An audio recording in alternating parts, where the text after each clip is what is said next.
Welcome to Recovery Rising with Kelly and Reva, a podcast dedicated to exploring the journey of eating disorder recovery through real stories, advocacy, and awareness. I'm Kelly Das. And I'm Reva Van Vliet. And just like we do every episode, we do want to throw out there that this is based on our own personal experience and our own recovery journeys. We are not licensed mental health professionals. So if you are struggling with an eating disorder, or even if you're caring for somebody that has an eating disorder, please seek out a licensed mental health professional who specializes in eating disorders. Absolutely. And that's a good lead into today's talk. Yes. Self-care and caring for ourselves in recovery and through the hard times. Yes, absolutely.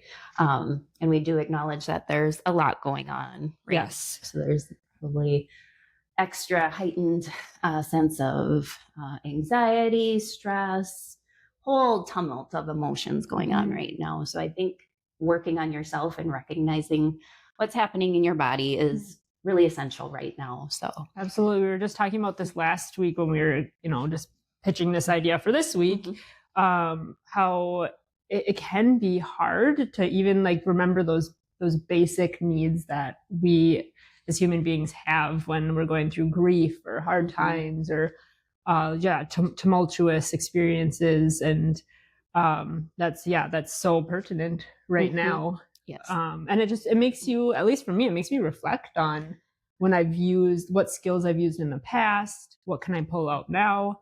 And also it just reminds me to be kind to myself.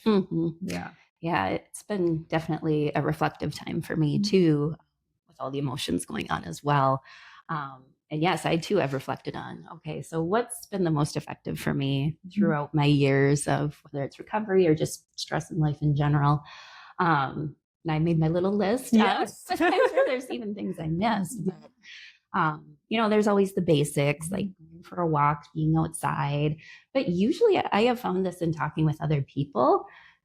People have their own unique things that just really work for them. And I like hearing them because I like to try them for myself as well. And, always like to find new ways of, going back to that homeostasis of your nervous system. Because we were talking about this too.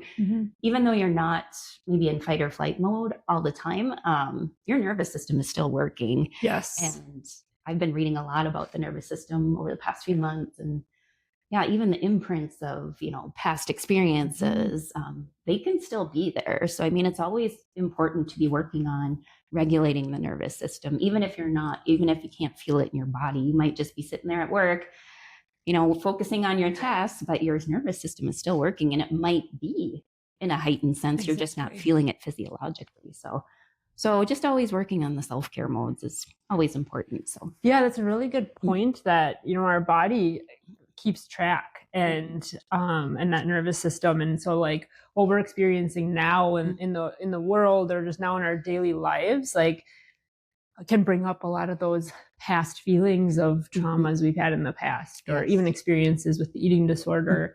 And self-care, we talk about this, it doesn't have to look like, going to a spa or getting your nails done, or, that's great if that's what it looks like for you. But, self-care, especially in recovery, looks like if you have a meal plan, sticking with your meal plan, or just making a plan with a friend or your support system. How am I going to take care of myself today when I feel like just waking up is tough, And so it's really those, sometimes it can just feel like the bare necessities of the day, which is self-care and is so important. Yes. And we were talking about this a little bit too. In different stages of your recovery, those self-care activities can change throughout the cycle. So I have a couple of basic ones that I felt that I actually discovered in recovery that I still use to this day. So for me, I wish I did this one more often than I do, but shaman healing. Oh, I discovered it in treatment. So I was in residential in Santa Fe, New Mexico, which is a very healing Makes place sense. in itself. And the first one I did, it was soul retrieval. So it's like a part of you breaks off when there's like a trauma or something like that. And it's like this spiritual journey where you go back and you retrieve it and heal it. So Oh. I like to do that every once in a while. There's the extraction where, sometimes you just stress, energy, it just kind of sticks in you. And so I like to get the energy extraction. Yeah, that's great. I wish I did that more. But that one I find just so healing. And I'm so happy I found that one because I feel like that one is probably one of my more powerful self-care activities. Is just realigning everything within me. So that's so great. It speaks to you, and it's something you can kind of go back to again and again and find. Yes. Yeah. That's awesome. What else do you like? What are some like maybe ways you find yourself taking care of yourself throughout the day? Like when we get bad news or something happens. One of my go-tos is being outside. I know it's a little difficult in the winter sometimes, but it happens to be a sunny day today. Yeah. Even if it's just for a few minutes. I know when it's warmer outside, there's grass on the ground, I like earthing. Yeah. So that's when you just take off your shoes. Some people lay in the grass or just even walking around in the grass barefoot. I do have a meditation room in my house. Oh. So it's specifically for this purpose. So it has a little bench that I can kneel on and just breathe in, breathe out. I have one of those ottoman gliders that I just like to sit in. But what I like about this is nobody else is allowed in there. Oh, so wow. You can actually protect your peace, quite literally. And no electronics go in there. So no cell phone, no laptop, no nothing. So it's just a time for me. This is all making sense now. Like, oh, it's so zen. That's so cool. I just wish I did it more. I feel like I do kind of wait till it gets to that. But as far as like the daily stuff, breathing is probably one I've gotten better at being more conscious. There's different breathing techniques. There's like the breathe in through your nose for 4 and then breathe out through your mouth for 4 seconds. I like that one. Sometimes I'll do that when I'm in the car on my way to work. But sometimes it's just really the simple things. I mean, breathing, people are like, oh, sure, yeah. But if you do it consistently, I think you can really tell like the benefits of just the deep breaths. So how it can quickly. That's really cool. Yeah. And you can feel it. Yeah. Yes. Instantly. And I think like self-care is it can be such a taboo topic or concept if you are, going through eating disorder or really any like mental, health situation where you are feeling like shame or or just in general. It's a taboo topic for all of us. I mean, it's like we have this guilt associated with taking time for ourselves or taking care of ourselves, and we have to take care of ourselves in order to show up for other people in our community. Yeah. And I think I have to remind myself of that. And so like taking care of myself looks pretty basic, honestly. It's just like, making sure I mean, like napping and resting is like, oh my God, I have a terrible relationship with that, It's like, but it is something that I just need to remind myself that I can rest my body and so giving myself those moments of rest, connecting with my family has been really important. And just even yesterday, just kind of running through a plan in my head, like, hey, I know I'm not like right now, like hunger is not top of mind. I know that it's a stressful day. There's a lot going on. But making a plan, like what's something simple we can do for dinner, like just, planning the meals that way. Even if it's not something that is like run by my eating disorder, but I just know that in order to take care of myself, I need to make that plan. Also like meditative breath has been really helpful for me too. And something that I'm so grateful that I had the opportunity to experience in eating disorder treatment. And then just like connecting with my therapist and connecting with the people around me. And when you talked about like grounding, I do that a lot too. Like even if it's just looking outside and just like that mindfulness of, hey, I'm here. This is like where I am. And I do that with like scents, if I have a candle going or lotion or it sounds like voodoo, but it is yes. And it's like, it can look It can look like anything. And so the most important part is that we are prioritizing our recovery and our self-care. Yes. Yeah. Sensory. I love that you brought that up because different senses, like scent is a big one for me. Yes. Essential oils. Yes. Yeah. I carry them around in my purse because one of them is actually called Release. Oh. So I'll just kind of sniff it by my nose when I know I'm just need to calm down a little bit. But, yeah. So self-care can actually be physical, mental, emotional. We talked about some of the physical stuff like the grounding. Yes. Like that. And art was actually another one that I discovered in treatment. I'm not an artist whatsoever. I don't know. This is the second time you brought that up. I think you might be an artist. You saw my stick people. Like color the lines. Color with my nieces. I just think whatever's in your mind, and you can just put it, whether it's on paper, through clay, or anything like that. Just even writing, like, or just in a journal, what that does. It seems, like we said, basic stuff, but I mean, it does have a purpose and a healing property to it. It's that release of emotions and feelings again. And like just any way that you can do that is in a, and it's hard because I think about like movement. It was such a big part of my eating disorder, and just exercise and even just like, kind of compulsive parts of myself. And so I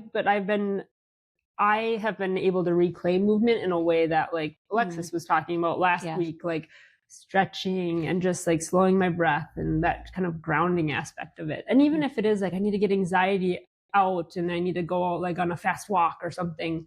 But also like self-care can be noticing when maybe movement doesn't fit into my self-care plan. Good. So, I mean, because in the past it was like during hard times, if things were too heavy, I would go for a run and I would, and that's what I would do. And I was running away from things literally. And so I think just like being able to notice that like, hey, running does make me feel good, but today's probably not the day. And it doesn't mean that I still have that unhealthy relationship with running. I just have that boundary that we've talked about that I know I need to set to take care of myself.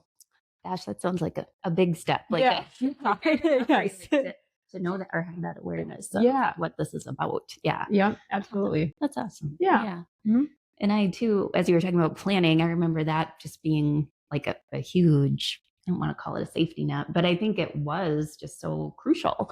Because I needed to replace a structure that wasn't serving me the eating disorder, and I needed to create a healthy structure. Like, this is the plan, writing it out. And for a while, I mean, I just needed that plan, sticking to it.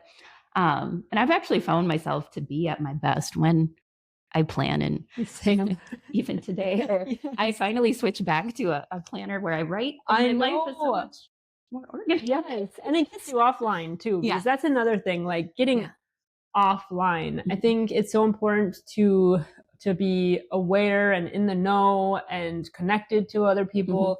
And it's okay to give yourself time to just step offline, take a break at any time. And that's huge. Oh, yes. So we can easily get so inundated with so much stuff. So I know a lot of people are, and for some of them, it was like a New Year's resolution thing to me. I'm going to spend less time on social media, online, all that. And I think even too, just kind of, I've noticed, well, in the wintertime, I do tend to like binge watch shows and stuff. And I'm like, well, that just means I sit on the couch probably a little bit too much. So I just kind of turning the electronics off sometimes. And in winter, it is a little bit harder to be outside a little bit, but just kind of getting back to, again, the basics and stuff like that, I think is very healthy. And like, it kind of like, it goes hand in hand with the planning thing. Like the most simplified it can be is sometimes the most effective way of taking care of yourself. So just keep it kind of simple. And like we've talked about having like our little self-care or like toolbox recovery toolkit, and like having that list of like, what are some options I have right now? Those coping skills that I can pull out. Because the same coping skills we learn in eating disorder recovery helps us throughout the rest of our lives. I agree with that. Yep. It's like we want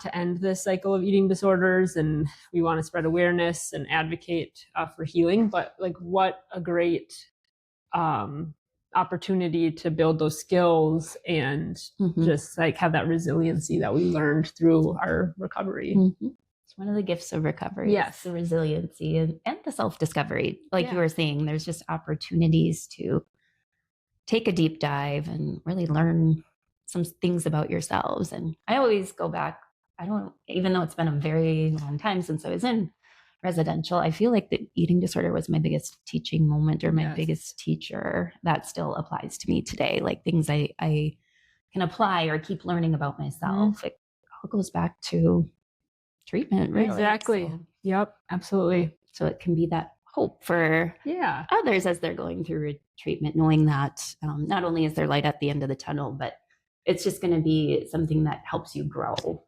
throughout your life. I'm a big believer in that this is going to be something that just helps me grow as a person. Yeah, I love that. You have to remind yourself. We go through hard times, and we just have to remind ourselves, especially if we've been through it before, or something similar, or this is something completely new. We can get through this. We have the tools. We have that within us, and if it's something missing, we have people around us that can help us take care of ourselves as well. Yeah.